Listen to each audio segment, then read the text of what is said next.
something must be wrong when almost every single song has sex as its basis. When rap stars get famous after making lyrics that are shameless. When a woman is expected to sleep with a man who doesn't even know what her name is. And when artists are paid to degrade the very women that have made them. To the point they are nothing more than pieces of plastic that we can dispose of once they are no longer attractive. It's sickening and sadistic that this world's become so misogynistic. And you can call me unrealistic, but just listen to the statistics. 7 in 10 men view porn, while over 75 million are addicted. 68 million requests a day for pornographic pictures, making 1 in 4 searches sexually related.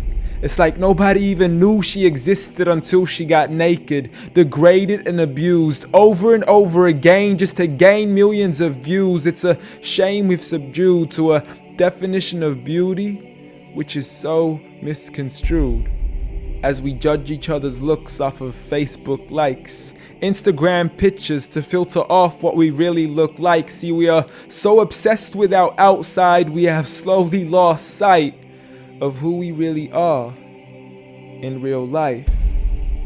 I mean, it's sad to see so many teens lose their self-esteem.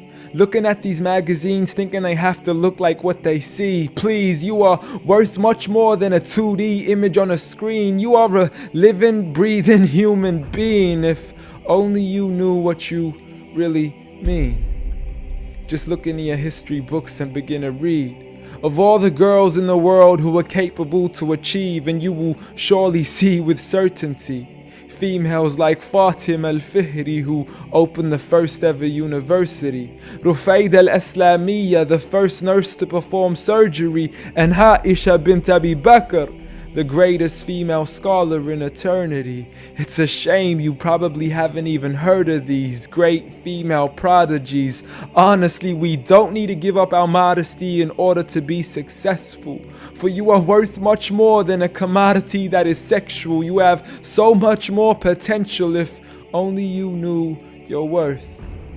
You could be like the greatest of all women to have walked this earth, like Mary, the mother of Jesus, chosen by Allah to be an example for the believers, a woman who stood strong even when she was abused, falsely accused and ridiculed for things she'd never ever do, so it didn't really matter when there was nobody else beside her, for she knew that God was Ar-Razzaq and her ultimate provider, and she had a trust in Him alone. Just like Asiya, the wife of Fir'aun, a woman who was brave and courageous, stood up for what was right and didn't let anybody change this, a woman who was fearless and laughed in the face of death, for she gave up the riches of this life for a palace in the next.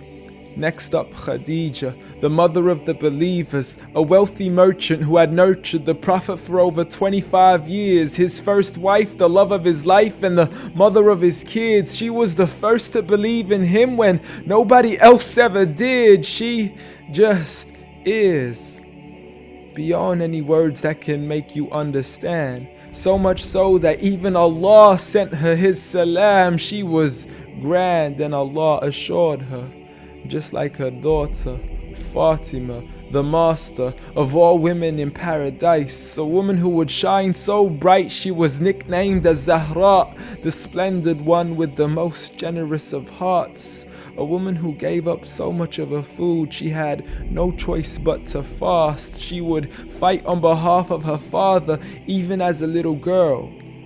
And such are the examples of the greatest woman in the entire world. And it had nothing to do with how they looked, but for who they truly were.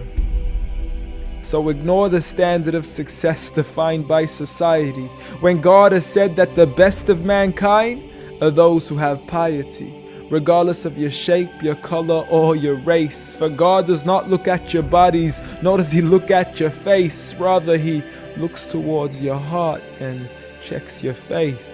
So at the end of the day, it doesn't matter what the people say or who they think you are, when you could be like the greatest of all women in the eyes of Allah. The greatest woman